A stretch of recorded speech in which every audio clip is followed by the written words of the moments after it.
Hey, alright everybody, look, I've got another box. Right, okay, so what's inside this box today? Well, it's the Eleglide M2. So let's have a quick look in the box, get the stuff out of the box, put the bike together, then get it back by here. Right, by here. So here we go. This is what it looks like in the box before we take it out. So let's get this bike out of this box and put it together. Okay, so in the box we got the front wheel there. We got this box here. We got the charger, toolkit, pedals. We got the front axle there. We got a UK plug, and we got something in there. What's that there? That looks like a rear light. And then we got the battery, which is in a box as well. Now, before I do test ride this bike, I am going to change one component. This is the stem by here, so it goes out quite far and it's quite low compared to the seat. I've got to have the seat up a certain height, so I'll be leaning forward. So to counteract that, I have actually purchased one of these adjustable ones which can go down flat or up to almost 90 degrees. It does say on the side, but there 80 degrees. So that'll go up there and it'll bring the handlebars a little bit closer to me and a little bit higher. So I'm going to change that before we go on a test ride or do anything. Right, okay, so here it is all put together. The Eleglide M2 wasn't much to put together. Handlebars on, front wheel, and the pedals, and put the battery in. It was quite easy. Now there's one thing missing from this bike, which is a bit of make or break in the winter weather. It didn't come in mud guards, so you've got to get your own mud guards. I don't know if they're on the website. If they are, I'll put them by here.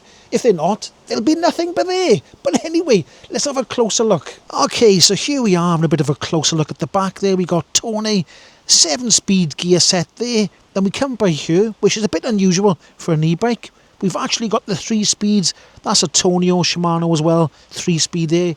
We got the battery there.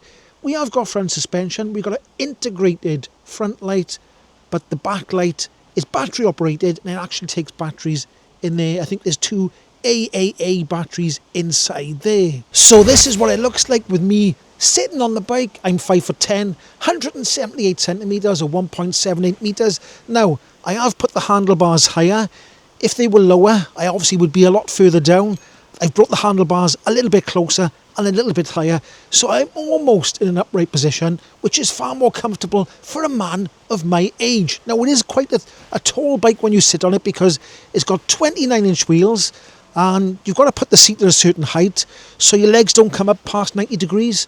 So when I'm sitting on this bike, I am on my toes on the other leg, trying to stay up when you come to a stop. So here we are, looking at the brakes and the tyres. The discs are 160 millimeters, hydraulic brakes down there with the brand Logan on them. Then the wheels are 29 inches and the tyres are 2.35 inches wide. So looking up here on the handlebars, we've got the bell over there, which at the moment isn't making a noise, so I'm going to have to adjust that there. I think it was touching that. Let's try it again. There we go. So that needs tightening up. So we've got 7-speed Shimano gears on this side, hydraulic brakes. Over this side you've got your display. Then we've got 3-speed Shimano gears on this side and your hydraulic brakes and the display. So let's turn the display on. Just hold down that on button there. There we go. So there we go. There's the display. Battery's at 100% at the moment. It's set to kilometers at the moment. We've got the power down here. And if we press this here, 1, 2, 3, is it going any higher than that? 4 and 5. So there we go. And there's the light if you hold the plus button down. And I assume that it's got a walk function that we'll try a little bit later on. The battery comes with 2 keys, so let's just pop the key in there. It does come out quite easy, like so. Give it a bit of a turn, give this a bit of a push, like that, and the battery comes out like that. I'll put the specs of the battery by the side of me by here because they're not on there. I think they're down on there. And my eyes can't see that far down. So I'll put it by there. It should be by there. Right by there. That's where it should be. So here we have the magnet of truth. So let's see what this bike is made of. So the frame is made of aluminium. This top part of the forks, aluminium there. This bit here, well, that could be steel or not. I don't know because it's got steel in there. The wheels, aluminium. Handlebars, aluminium. The seat post, aluminium. The pedal arms they're actually made of steel, so it's mostly an aluminium construction. There we go then, that was a look around the Eleglide M2. Let's get this bike out on the old open road.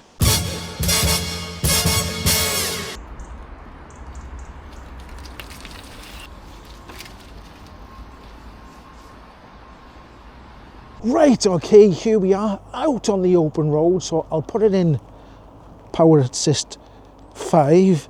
I keep pressing the on off button because usually the plus is at the top and the power button's in the middle. But anyway, so what am I in? Gear 4, which is quite easy on this bike because it's 21 speed. And we'll just see what it gets up to with the old cadence sensor pedaling. And we're already up to 15.5, 15.6. Let's try it again now on the flat bit of surface by here. Here we go. 15. I could feel it cutting out to 15.5, but it was still a little tiny bit there, so it just went a sniff past 15.5. Now, I will say, it does take a while for the cadence sensor to kick in when I'm at speed, so we'll try it on the hill in a minute. When I get to the cattle grid, I'll try pulling off and see how many revolutions of the crank it takes to get the old bike going on the old cadence sensor. Right, and also, it's very cold this morning. It's about 5 degrees.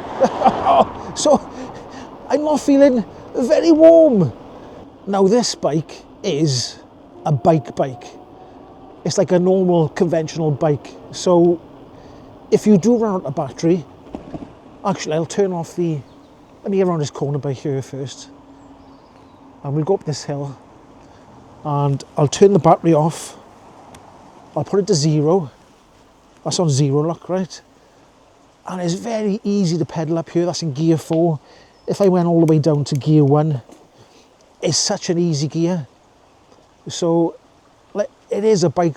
So, if you do run out of battery power, don't worry, because you can still pedal home, because it's so easy to pedal.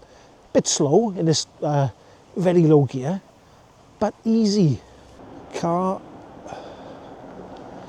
Supposed to stop, mate? Right, okay. That guy in the Mercedes was supposed to stop for me, but instead he tried pushing me off the road. So here we go, we come into the tunnel, so I'll hold the plus button down, like so. We should have a headlight on now, yes we have. So let's see what it's like. Have I got it pointing in the right direction? There we go. It's, oh, if I go over to that side there, you can see it. So it's got like a, how can I explain? Let me point it down a bit more. Right, it's on the floor now. See on the floor there? So it's got a wide pattern, but it's only bright in the very middle, if that makes any sense. So it's an average sort of light. So in front of me here is the steeper part of the hill. And at the moment, I'm not doing any work at all. The bike is doing the work. It is a 36 volt, but it does feel pretty good. Now, sometimes when I take 36 volt e-bikes up this hill, and the reason why I do this hill is because some of the smaller 36 volt e-bikes, the controller does get a little bit warm. I got a feeling, well, hopefully this one should be okay because it has got big wheels, they're very light wheels, and it's got an easy rolling resistance, if that makes any sense. So we'll see by the time we get to the top of the hill if we have any cutouts or anything like that. If we do have a cutout or a hot warning, I will tell you. But so far, I haven't put any pressure on the pedals at all. I'm just turning it around, and the bike's going up here at 10.8 miles an hour, so it's not too bad at all. Slowing down to 9 miles per hour by there. This car come in, I'm gonna have to, so watch this car now, he's not gonna stop, is he? I don't know why these cars don't come to a stop. I got a camera on, they're supposed to stop. Anyway, here we are, up by the cattle grid.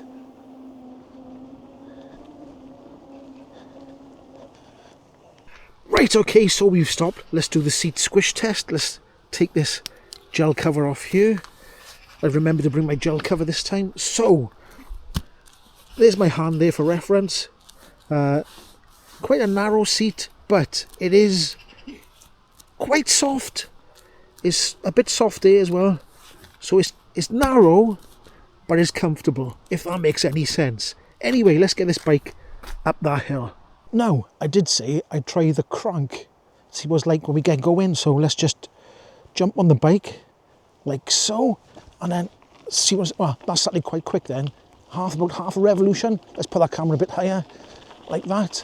So about half a revolution from a standstill, and the cadence sensor goes off, so it's pretty good. So this is probably the steepest part of the hill by here, but is having no problems at all. I'm finding it very, very easy. I am putting a little bit of pressure on the crank at the moment. It levels off by a little bit, so I'm ghost pedaling again now. And it's picking up a bit of speed. But I think that was the steepest part by there. Now we'll get up by, just up there, up the road there, and we'll try the walk function. We'll turn around and we'll try the brake test. The roads are wet. I don't like doing a brake test in the wet weather, and it isn't scientific either. So, I mean, brake tests, they depend on the weight of the rider, the weather, you know. Some people have even said in the comment section that I shouldn't pull the brakes on so they skid, but if something comes in front of you, you're going to pull the brakes on as hard as you can. So that's what the test is all about. Anyway, let's jump off by here and we'll try the old walk function. Right, okay, the walk function. So let's have a look at the display here now. So on the display, I don't know if you can see there, we have got a percentage. I also need a new pair of gloves, look, because my finger's poking out of the glove. 96%. And I gotta say, I paid £5 for these gloves years ago, so they've lasted well, but I need a new pair now. Anyway, so on the display there, it has got a percentage. It's gone back up to 96%. There was a bit of battery sag when I stopped, but I prefer the displays that show percentage. It's a lot nicer. Right, so we're going to press the old minus button, like so, like that, and we're off.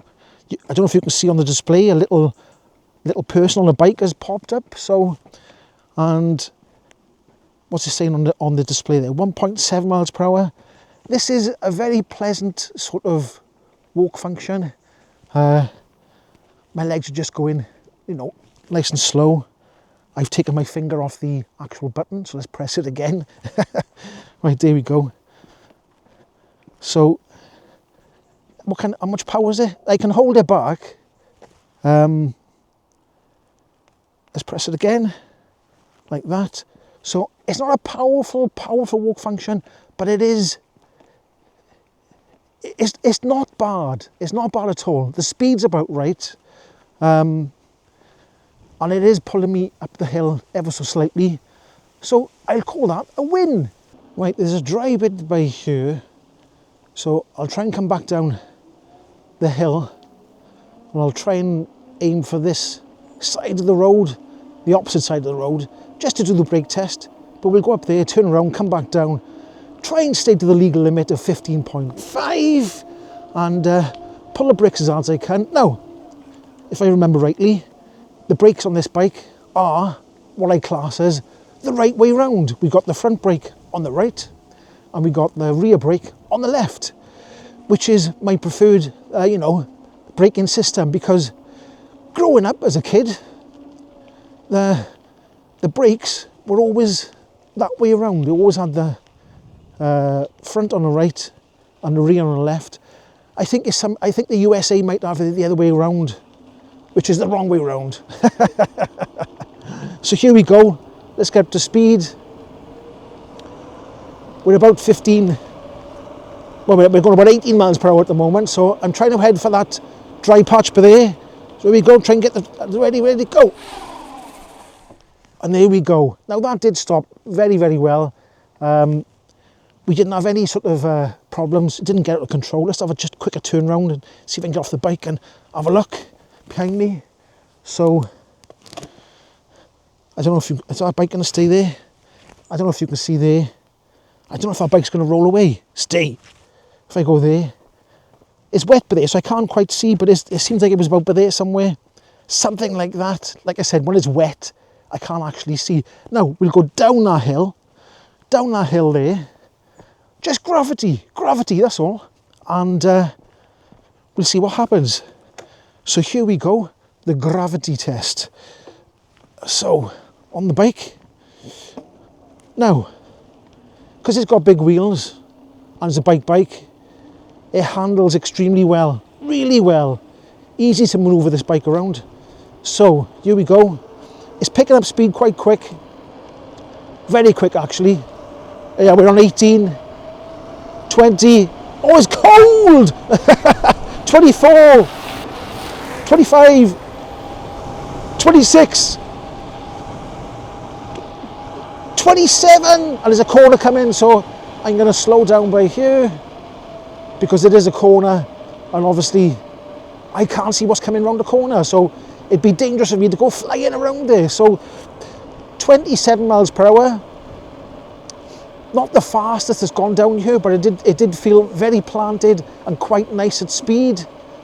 So we'll go a little bit further down by here, and we'll go back across the cattle grid that I just came across.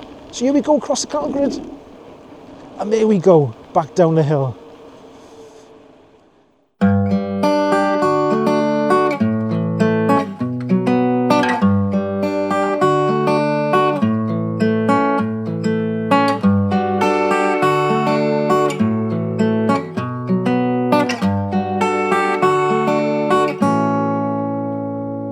Right, okay, so there is a big hill by the right of me by here, a very big hill, off-road sort of stuff by here.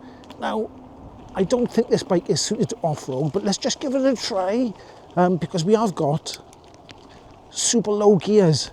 So I'm going to try by here. It doesn't feel like I got much traction with the thinner tyres. They're not thin because they are 2.35, but at the moment I'm ghost pedaling. Now let's see if I can actually get up this little bit of hill by here, because the gears are easy, and actually you can get up big steep hills by here, and it does feel quite easy. There we go, look, I am getting up here. Now this is very steep by here. Usually I go up that way, but I'm going this way today. Watch that big brick in front of me. There we go, and there we go, we're on the flat. So it did it nice and easily. Now, like I said earlier in the video, there's no mud guards, so if it was raining today, I would be covered in muck. So, you know, include a pair of mud guards. That's my advice anyway. Now we'll go a little bit further down by here, and we'll try a bit more of an urban environment. Now, all the links for this bike will be down in the description below. I'll say that again. All the links for this bike will be down in the description below. Anyway, let's carry on down here. Now, it does come with an app, so we'll go through the app as quick as possible. I'll put it by there by the side of me. It says it's connected to the M229, which is this bike. We've got your trip, battery percentage, you've got your odometer there, 7.7 miles, that's how far I've gone. You've got your pedal assist levels, you've got your light in there, they've got lock there, but when you click now it says to do something in the settings first. You've got your riding record there. At the bottom there you've got maps, then you've got more on the other side.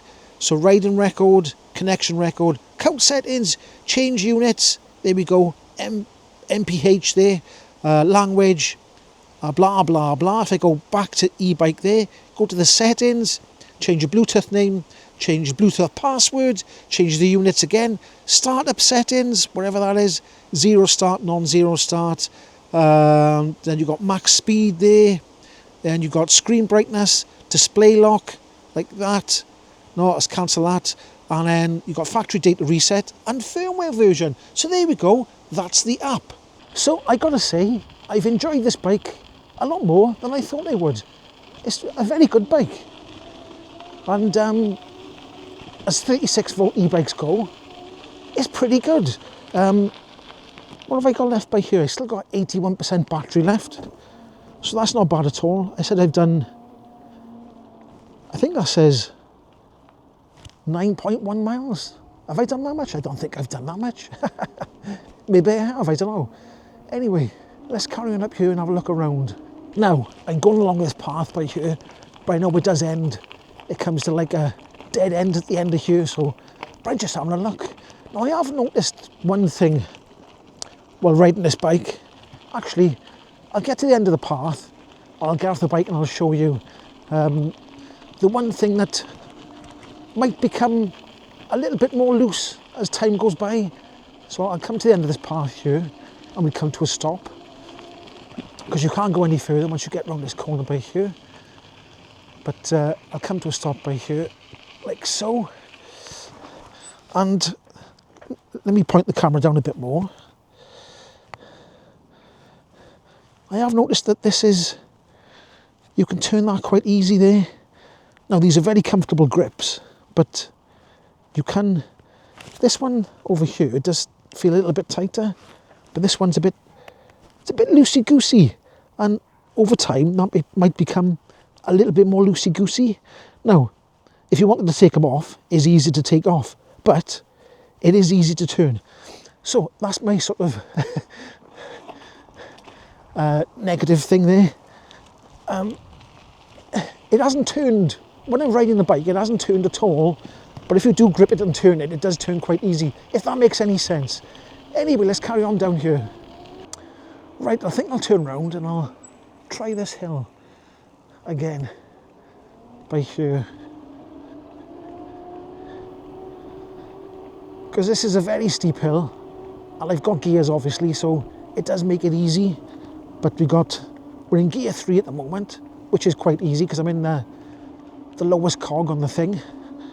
And when I say lowest cog on the thing, I mean the front crank, the smallest cog on the crank by the pedals. So there we go, gear 3, easy, piece of cake, really easy. Now I've actually come back onto a bit of off-road stuff because the gears are so easy, it is reminding me of my childhood.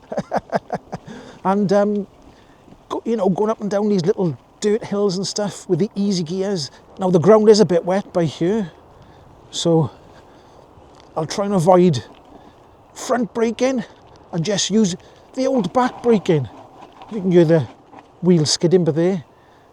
Put a little bit of light front brake on, but not too much, because your wheel will disappear, if you know what I mean. And when I say disappear, I mean slide from under you and you end up on your head. So just the back brake down here and a tiny bit of front brake. But I gotta say, like I said, this is reminding me of my childhood with the normal bikes, and I am enjoying it. It's a good bike for the price. The price is very good. Right, okay then, I think I'm gonna make my way back before the rain comes, because it has forecast rain for a little bit later on today. So I'm gonna make my way back that way. Right, okay, there you go then. That's my review of the Eleglide M2. All the links will be down in the description below. If you did like this video, don't forget to give it a like, comment, subscribe, hype. Do all them beautiful things, and I'll catch you in the next one. Ahoy!